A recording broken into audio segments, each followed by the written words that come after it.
अस्सलाम वालेकुम guys, how are you all. तो लास्ट टाइम हमने पढ़ा था कि जिन तीनों ने उसको स्कॉलरशिप के लिए बुलाया था, तो उन तीनों ने यानी दाइम की टीम में ने उसको पानी में तैरने छोड़ दिया था, यानी उसको डरा दिया था क्योंकि हर वक्त वो रोने की आदत थी। लेकिन उसको कह दिया गया था कि भाई अब रोना नहीं है, सिचुएशन का सामना करना है, ये डूब के मर जाना है। मैं काफ़ी दिनों बाद अटेंड मतलब वीडियो अपलोड कर रही हूँ ऑफ कोर्स, क्योंकि हुआ ये था कि मेरे एग्ज़ाम्स चल रहे थे, तो उसके बाद मैं अब कंटिन्यू कर पा रही हूँ। तो चलें पढ़ते हैं कि आगे क्या होता है। वो कैंटीन से निकली और एक ऐसा गोशा ढूंढने लगी जहाँ कोई ना हो लेकिन वेलकम वीक था। यूनिवर्सिटी में ऐसा रश था जैसे 14 अगस्त को लाहौर माल रोड पर होता है, ख़ासकर क्रंचमन और रीगल चौक के पास। खैर, वो सब्ज़ी पे बैठ गई और वो मुँह नीचे करके रोने लगी। आज उसका पहला दिन था। वो तो बहुत एहतमाम से तैयार होकर आई थी। इसने मस्कारा भी लगाया था और आईलाइनर भी। मेकअप के नाम पर वो ये दोनों चीज़ें ज़्यादा इस्तेमाल करती थी। काफ़ी देर तक वो सूसू करती रही। इसका मस्कारा फैल गया और आंखें रगड़ने से आंखों के आसपास ऊपर नीचे स्याही फैल गई। इसके पास टिश्यू नहीं था। अपने सफ़ेद दुपट्टे को साफ़ करना नहीं चाहती थी। उंगलियों से जितनी आंखें रगड़ कर साफ़ करती थी उसने कर ली, लेकिन चेहरे पर काफ़ी स्याही फैल चुकी थी। वह अजीब मज़िया खैर सी लग रही थी। उस पर अब उसको परवाह नहीं थी कि वो अच्छी लग भी रही है या नहीं। जी भरकर रोने के बाद वो उठी। एक स्टूडेंट के पास उससे गुजर रहा था, उसके इशारे करके रोका। मुझे जॉब चाहिए। आंखों को रगड़ते उसने कहा, जॉब? मेरे पास जॉब नहीं है पागल, मुझे जॉब चाहिए, कैसे मिलेगी? उसने अपना गुस्सा उस पर उतारना चाहा। ओह, मुझे तो खुद अभी ढूंढनी है, कहकर वो चला गया। 3-4 ऐसे ही नमूने से मिली थी। वो एक जगह पर जाके खड़ी हो गई। उसके आसपास मौजूद दूसरे स्टूडेंट्स देखने लगे। वो बहुत तेज़ से आ रहे थे, जा रहे थे, हंस रहे थे, बातें कर रहे थे, कहके लगा रहे थे। वो सब बहुत खुश और पुरजोश थे। उन सबके चेहरे दमक रहे थे। वो 40,000 स्टूडेंट में बल्कि यूनिवर्सिटी की तारीख में पहली लड़की होगी जिसे ऐसे एक तरफ खड़ी मज़ीद रोने के लिए तैयारी कर रही थी। वो अपने सुनहरे वक्त को बर्बाद कर रही थी। वो चुप खड़ी सबको देखती रही। फिर उसे ख़याल आया कि अभी उसे चलना फिरना है, और एकदम उसे याद आया कि उसे अपना स्टूडेंट कार्ड बनवाना है। हो सकता है वो कार्ड सिर्फ आज के दिन ही बने और आज ना बनवाने पर उसे यूनिवर्सिटी से निकाल दिया जाए। वो पुरजोश स्टूडेंट की रैली में शामिल हो गई और ओंगो बोंगो की तरह मुंह उठाकर चलने लगी। घूमती रही, फिरती रही। उसे एक से दूसरे कैंपस जैसे वो किसी तारीखी इमारत का जायज़ा लेने आई हो, पढ़ने नहीं। आप कुछ ढूंढ रही हैं यकीनन। गहरे जामनी यूनिवर्सिटी रंग की टी-शर्ट पहने और आसमी मुझसे पूछेगा बोर्ड हाथ में लिए वो खुद ही उसके करीब आया। वो 2-3 बार उसके पास से गुजरी थी, बल्कि वो कई बार आसमी के पास से गुजरी थी। मुझसे पूछिए, मैं आपकी मदद करूँगा। ओह अच्छा, आस्क मी का बोर्ड वो इसलिए लेके घूम रहा था। उसका ख्याल था वो किसी वेबसाइट पर प्रमोशन कर रहा है। मुझे स्टूडेंट कार्ड बनवाना है, ये कहते उसने बेजा लंबी नाक को देखने लगी। वेल, ये तो बहुत ही आसान काम है। इसने हाथ से इशारे और ज़बान के कलाम से बताया कि कहाँ जाना है। मुझे बिल्कुल समझ नहीं आई। अमारा ने कंधे उचकाकर ऐसे कहा जैसे उसकी कारदगी को इंतहाई फजूल का खिताब बस देने ही वाली हो, और समझ नहीं आया इसलिए वो इसकी लंबी नाक की बनावट को समझने में मसरूफ़ थी। यहाँ चली जाएं। अब उसने हाथ में एक नक्शा दिया। इस पर एक जगह सुर्ख धारा लगाया। आपका दिन अच्छा रहेगा। वो मुस्कुराने लगा और ऐसा करते उसकी लंबी नाक फैल सी गई और फिर उसने नाक को देखने लगी। कुछ और पूछना है? वो जब सुन हुआ, यकीनन वो जान गया था कि उसकी नाक को घूर रही है। अब वो हाथ में पकड़े नक्शे को देखने लगी। स्कूल के निसाब की किताब के नक्शे के अलावा ये उसके हाथ में आने वाला पहला नक्शा था जो किसी इमारत का था, और वो दावे से कह सकती थी वो इस नक्शे को इस्तेमाल करके भटक तो कई बार सकती है, लेकिन असम मुकाम पर 50वीं कोशिश पर भी नहीं पहुंच सकती। मज़ीद किसी से कोई लेक्चर ना सुनना पड़े, वो आराम से नक्शा लेकर भटकती रही। उसे एक डर और भी था कि कहीं दाइम नवाल वगैरह उसके पीछे ना हो कि देखने के अपना काम कर पाती है या नहीं। इधर उधर घूमते फिरने 3-4 बार लंबी नाक वाले आसमी ने इसने नोट किया। आप जा क्यों नहीं रही? नक्शा देने वाला उसके पास आया। मुझे रास्ता ही नहीं मिल रहा। मैंने निशान लगाया तो है, बोर्ड्स पढ़ती जाएं और चलती जाएं। आप मुझे छोड़ाएं। हैं? इसकी दोनों आंखें कुछ ज़्यादा ही फैल गईं। मेरा उसका अंदाज़ा ही उसका अंदाज़ ही ऐसा था कि भाई ज़रा मेरी दोस्त के घर तो छोड़ाओ। एक बार फिर उसने हाथ से इशारा करके समझाया, यहाँ से दाएं जाएं, फिर सीधा, फिर थोड़ा सा बाएं, फिर इस तरफ। मुझे समझ नहीं आ रहा, आप मुझे छोड़ाएं, मुझे डर लग रहा है। डर? इस बार वो बेचारा ऐसे हैरान हुआ जैसे कोई मुर्दा रिश्तेदार उसके सामने आके खड़ा हो गया हो। कैसा डर? आज हैलोवीन तो नहीं है, मुझे इन सब से डर लग रहा है। उसने इसके पास चलते फिरते घूमते हर कॉमन नस्ल के लड़की की तरफ इशारा करके कहा। अमरा की तरफ अचंभे से देखने रहने के बाद उसने कहकर लगाना ज़रूरी समझा। फिर वो वॉकी टॉकी निकाल कर बोलने लगा, जॉर्ज सुनो, एक हिंदुस्तानी लड़की। पाकिस्तानी? उसने भुएं तन करी। जॉर्ज एक Pakistani, blue and white, dark blue shirt और वाइट दुपट्टा, dark blue shirt and white दुपट्टा, दुपट्टा मैं आएगी। इसे प्लीज़ आगे से रेफ़र करते जाना और इसे स्टूडेंट काउंटर तक पहुंचा देना। रेफ़र क्यों करना है? इतना वक्त किसके पास है? जॉर्ज की आवाज़ उसने भी सुनी। उसे डर लग रहा है। लंबी लाख वाले ने संजीदगी से कहा। डर? क्या मजाक है ये? वो संजीदा है, मुकम्मल संजीदा। यह यूनिवर्सिटी में ऐलान करवा दो कि सब थोड़ी देर के लिए यूनिवर्सिटी को खाली कर दें ताकि वो स्टूडेंट कार्ड बनवा सके। और तुम सुन रहे हो जॉर्ज? जॉर्ज यकीनन सुन रहा था क्योंकि उसका बुलंद बांग कहका हमारा नहीं सुना। हाँ देखो, इसे क्यों नहीं समझ रहा? आखिर इस तरफ चलती जाएं, अगले आसमी को अप्रोच करें। इसने दाईं तरफ इशारा किया। वो दाईं तरफ चली गई और आसमी के पास जाकर खड़ी हो गई। वो उसकी तरफ देखने लगा। जो पूछना है पूछ लो, मैं आपकी क्या मदद कर सकता हूँ? उसने खुद ही पूछ लिया। यानी वो जॉर्ज नहीं था जिसे उसे अप्रोच करना था। मुझे स्टूडेंट कार्ड बनवाना है। ठीक है, ये लें, यहाँ चली जाएं। इसने भी नक्शे पर सिर्फ दायरा लगा के उसे दे दिया। मुझे नक्शा नहीं चाहिए। तो इंतज़ामिया ने अभी तक एयरबस का इंतज़ाम नहीं किया, वो तंजन हंस के भी ना कह सका। उफ, इतनी तेज़ ज़बान है इन सब की। मुझे वहाँ तक छोड़ आऊँ मैं? क्यों? आपको आसानी से रास्ता मिल जाएगा। वैसे मैं आपको बता दूँ, मैं आसमी हूँ, ड्रॉप यू नहीं।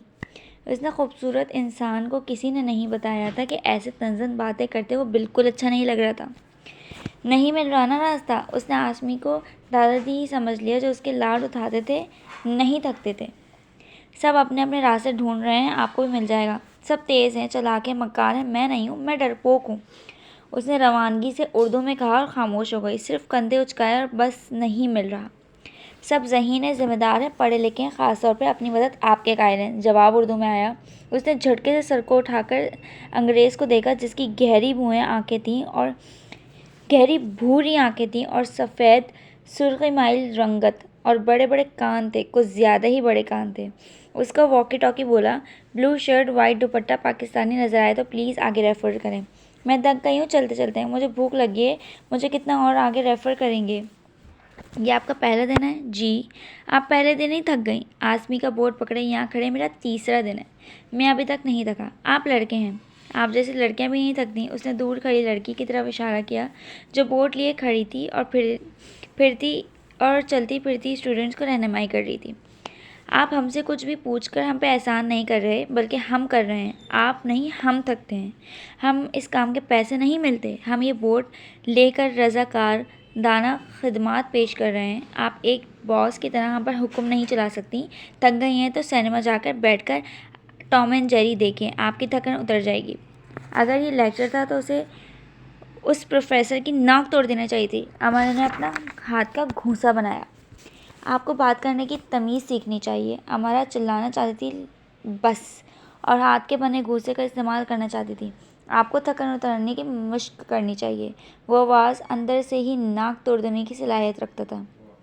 मैं बहुत बाहिम्मत हूँ, उसने जता कर कहा। बेस्ट ऑफ लक, उसने कहकर मुँह दूसरी तरफ कर लिया। अब वो दूसरी तरफ जाकर एक लड़की से पूछने लगी। आखिरकार पूछते पूछते स्टूडेंट काउंटर तक आ गई। वो अपने कागजात देने के बाद तस्वीर के लिए गए डिजिटल कैमरे के सामने आ बैठी। तुम्हारा कुछ गुम हो गया है? काउंटर से अपना आधा गंजा सर आगे करके मुस्कुरा कर पूछा। नहीं, तुम मुस्कुराओ भाई, तुम मॉन्स्टर में हो। मॉन्स्टर में मुस्कुराना पड़ता है? उसने यूँ पूछा कि सब तो रुला रहे हैं और आप कहाँ मुस्कुराने की बातें कर रहे हैं? बिल्कुल, क्योंकि मॉन्स्टर मुस्कुराने पर मजबूर कर देता है। यहाँ उदासी का क्या काम? ये तो दुनिया भर के नवासों सवानों की जगह है। वो मुस्कुरा दी। Black swan. उसे बड़बड़ाहट सुनाई दी। इसकी तस्वीर खींच ली गई थी। ये नहीं, एक और प्लीज़, उसने अपनी जगह बैठे बैठे कहा। ठीक है। इस बार वो मुस्कुराई और वाइट स्वाइन बन गई, क्योंकि वो दिल से मुस्कुराई, और मुस्कुराहट जो उसने यहाँ आकर सीखी थी।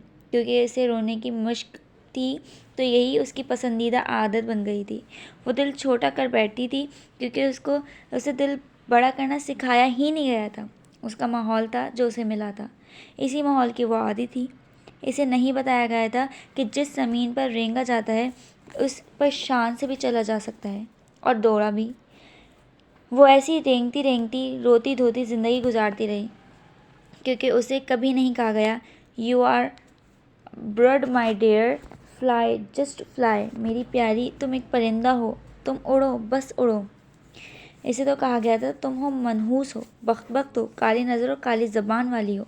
लेकिन मानसरोवर यूनिवर्सिटी की मेहराब के अंदर आते ही उसे कुछ और सिखाया जा रहा था। मुस्कुराओ कि रोने के लिए ज़िंदगी में कोई दिन नहीं बना। उड़ो कि उड़ने के हक सिर्फ परिंदों पर वालों को नहीं। और ऐसे खुल कर महको कि तुमसे बेहतर गुलिस्तान में कोई गुल नहीं। तुम सब कर सकती हो, तुम्हारे पास सब कुछ है, तुम्हारे हाथ में सब कुछ है। नाकामी और मायूसी की फ़िज़ा में हमेशा सांस भरना तुम पे फ़र्ज़ नहीं। कार्ड लेकर वो खुश हुई। उसने काउंटर सर का शुक्र अदा किया। बस इतनी सी ही तो बात थी। उसकी समझ में आ गया था कि उस दरसगाह को दुनिया की सबसे बड़ी दरसगाहों में क्यों शुमार किया जाता है। इस दरसगाह ने उसे पहले दिन ही रेंगने से चलना सिखा दिया। जिम्मेदारी, खुद एतमादी, आगे बढ़कर पा लेने की सलाहियत अदा कर दी थी। हाथ में कार्ड लेकर वो अपनी मुस्कारा फैली स्याही से अटी आंखों को देखने लगी और हंस पड़ी। वो पुरजोश थी। कुछ भी नहीं हुआ था। अगर वो बदसूरत भी लग रही थी तो भी यहाँ दिमाग वालों को सैल्यूट किया जाता है, खूबसूरत चेहरों को नहीं। और दिमाग को काम पे लगाना कुछ ऐसा मुश्किल काम भी नहीं। ये सब बहुत आसान था। सब कुछ दूर नहीं था, सब पास था, दोनों हाथों की दोनों मुट्ठियों में था। डिपार्टमेंट से निकलकर वो बाहर आ गई।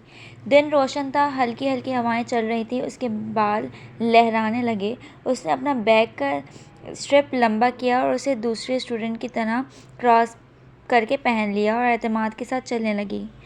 अमरहा वाजिद गोल्ड मेडल लेने के लिए दौड़ में पूरी जी जान से शामिल हो चुकी है। तमाशाइयों की खाली नशिस्तों पर इसे किसी सूरत नहीं बैठना था। इसके नाम की निश्त अब वहाँ कभी नहीं होगी। मास्टर अमरा वाजिद को खुशामदीद कहता है। ऑक्सफोर्ड रोड पर वो सीधी चलती जा रही थी। सुबह से वो मिना सा नाश्ता किया था और अब उसे भूख लग रही थी, लेकिन वो खाना खाने नहीं जा रही थी, वो तो नौकरी की तलाश करने जा रही थी। यूनिवर्सिटी के अंदर की तरह बाहर भी स्टूडेंट के बहुत रौनक लगी थी। कुछ दूर दराज आगे सड़क के पास इस पार उसे चर्च नज़र आया। उसका जी चाहा कि अंदर जाकर देखे चर्च को।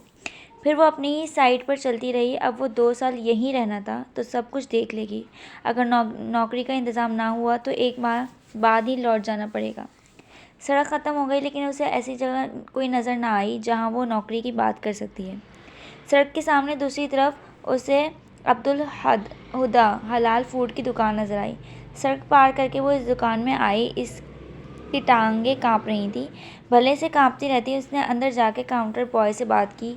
उसने सलीके से बताया कि फ़िलहाल वहाँ नौकरी नहीं दी जा सकती। क्या कुछ दिन बाद दी जा सकी है? 2 हफ्तों बाद? नहीं, शायद 1 साल बाद, जब मैं यहाँ से छोड़ कर जाऊँगा। वो अगले स्टोर पिक एंड क्लिक में गई। वो कंप्यूटर स्टोर था। वो कंप्यूटर रैपरिंग के बारे में यकीनन नहीं जानती थी और जाहिर है उसे नौकरी नहीं दी गई। जबकि इसी स्टोर पर दूसरी लड़कियां कंप्यूटर रैपरिंग का काम कर रही थीं। इन्हीं स्टोर्स और दुकानों के ऐन सामने सड़क पार करके मशहूर बर्गर और पिज़्ज़ा के छोटे छोटे रेस्टोरेंट्स खुले थे। वो वहाँ भी गई, ज़्यादा एतमादी और ख़ुद एतमादी से। और वो अब इस तरह, इसकी सिर्फ दिल की धड़कन तेज़ थी, लेकिन शाम तक ना उसके दिल की धड़कनें तेज़ रहीं, न टांगों में कपकपाहट। सिर्फ ज़ुबान में तेज़ी रही, जो हर रेस्टोरेंट, दुकान, स्टोर में जाते जाते तेज़ी से चलने लगी। वो थक गई थी लेकिन रुकी नहीं। उसे भूख लग रही थी, लेकिन पैसे बचाने के लिए उसने बाहर से कुछ भी नहीं लेके खाया। और उससे भी बढ़कर उसने ये काम किया कि उसने साइकिल चलाने वाली एक लड़की से लिफ्ट मांगी और कागज़ पर लिखे हुए पते को लड़की के आगे किया। मैं तुम्हें मेन रुट तो ले जा सकती हूँ, आगे तुम पैदल चले जाना, उसने कहा। अब साइकिल पर बैठे उसे कतई हंसी नहीं आ रही थी। उसके पेट में भूख की वजह से बल पड़ रहे थे, लेकिन उसे रोना नहीं आ रहा था। वो उदास या गमज़दा भी नहीं थी। वो खुद को बेचारी भी महसूस नहीं कर रही थी। सुबह इन ही खुली रोशन कदीम इमारत से खड़ी सड़कों से आते हुए भी वो हमारा वाजिद ही थी, और इन्हीं सड़कों पर फिरते गुजरते हुए भी वो हमारा वाजिद ही रही। तब्दीली ज़ाहिर में नहीं, बातिन में आई थी, और काफ़ी ज़्यादा आ चुकी थी, काफ़ी से ज़्यादा आने वाली थी। घर आई तो उसने लंच काउंटर पर रखा था। घर में कोई भी नहीं था, सब अपने अपने काम पर जा चुकी थी। उसने लंच को रात के खाने के तौर पर खा लिया और मुँह हाथ धोकर ताज़ादम होकर सो गई। 2 घंटे बाद वो उठी तो किताबें पढ़ने लगी। रात को वो एक एक करके आती गईं और सोती गईं, लेकिन वो जाकर पढ़ती रही। अगली सुबह शर्ली के साथ उसने जॉब की बात की कि कहाँ जाना चाहिए और कहाँ नहीं। शर्ली ने उसे 2-3 जगहों पर नाम बताया और पते भी समझा दिए। पहले यूनिवर्सिटी आई ताकि वो अपनी क्लासेस मालूम कर सके। इसके लिए यूनिवर्सिटी एरिया में अलग सी बहुत वसी कैंप लगाया गया था, जहाँ हर डिपार्टमेंट काउंटर लगा था और सीनियर स्टूडेंट्स इन काउंटर पर अपनी खदमात रज़ाकाराना तौर पर असर अंजाम दे रहे थे। इस एरिया में भी ऐसे रश था जैसे वहाँ एक महज़िब इतवार बाज़ार सजाया गया हो, और आहिस्ता आहिस्ता जल्दी जल्दी बोलने वाली आवाज़ें आ रही थी। वो एक साथ एक ही जगह पर जमा होकर शोर बन गई थी। वो ढूंढ ढांढ के अपने मतलूबा काउंटर तक आई और बुनियादी मालूमात देने लगी, लेकिन एक मसला था। जो लड़की इसे सब समझा रही थी वो फ्रेंच थी, और इसकी इंग्लिश अच्छी होकर भी अमरा के सर से ऊपर से गुजर रही थी। उसने लड़की के 1-2 बार कहा, बराए मेहरबानी फिर से बताएं और आज से बताएं, मैं समझ नहीं पा रही। लड़की ने ऐसा किया, फिर भी अमरा के कुछ खास समझ न आ रहा था।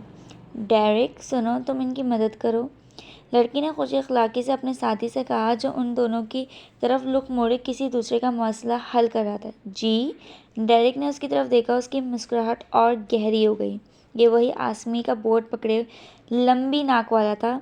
इससे पहले कि अमेरा कुछ बोलती, उसने अपनी नाक को एक हाथ से छुपा लिया। अमेरा का दिल चाहा कि उसकी नाक पर अपने हाथ में पकड़ी मोटी फाइल मार दे। ये इंसान यकीनन इसका कोई मशहूर ज़माना मजाक बना देगा जो सारी यूनिवर्सिटी में मशहूर हो जाएगा।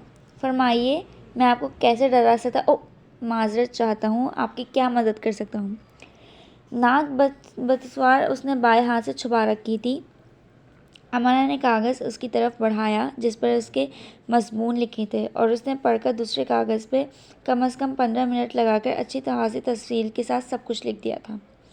क्लास के औकातकार, टीचर्स के नाम, मज़ीद मदद के लिए इसी की जमात की 2-3 हम जमातों के नाम, इसकी रिहाइश के पते और उनके नक्शे निकाल कर उस पर सुर्ख दर लगाई। यह आपका डिपार्टमेंट है, इसे इसका डिपार्टमेंट दिखा लाओ, उसने फ्रेंच लड़की से कहा। लड़की ने उसे देखा, फिर डेरिक को देखा। अमरा ने कुछ कहने से पहले ही पूछ लिया, क्यों, ये खुद चली जाएगी ना? नहीं, ये खुद नहीं जाती, इसे डर लगता है।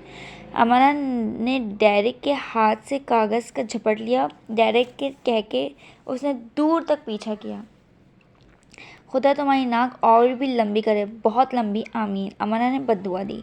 वो दुआ कर रही थी कि पहले दिन जो लोग उसे मिले थे वो दोबारा उनसे मुलाकात ना हो। एक लड़की उसके पास से गुजरी, एकदम से रुक गई। कोई मदद चाहिए? साथ में अमरा का हाथ में कागज़ पकड़ लिया। यहाँ जाना है ना? मैं अभी यहीं से आ रही हूँ, बल्कि फिर से वहीं जा रही हूँ, आ जाओ मेरे साथ। वो ख्वारी से बच गई और उसके साथ साथ चलने लगी। वो उसे डिपार्टमेंट तक छोड़ गई। उसने अपनी क्लासेस देख ली। औकातकार भी अपनी क्लासेस देखकर उसे खासी खुशी हुई। वो इसकी सोच से ज़्यादा खूबसूरत थी। यूनिवर्सिटी से निकलकर वो पैदल ही फिर से नौकरी की तलाश में निकल गई, लेकिन ये काम तो मुश्किल से मुश्किल ही बनता जा रहा था। यूनिवर्सिटी से बहुत ज़्यादा दूर वो नौकरी नहीं कर सकती थी। इस तरह उसका बस का किराया लगता और इसकी बचत मुश्किल ही हो पाती।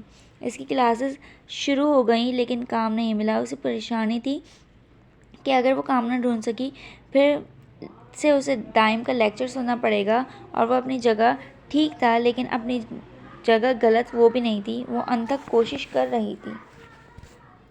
तो ये थी हमारी अमरा की कहानी कि वो एक ही दिन में और चंद घंटों में रोना भूल गई थी और उससे उसकी मुश्किलात का सामना करना सिखा दिया गया था। अब हम देखें आगे कि अमरा कैसे अपने हालात को हैंडल करती है। तो हमारे साथ कनेक्टेड रहिए, मुझे सब्सक्राइब करिए ताकि और वीडियोस आपके पास आती रहें। Thank you so much.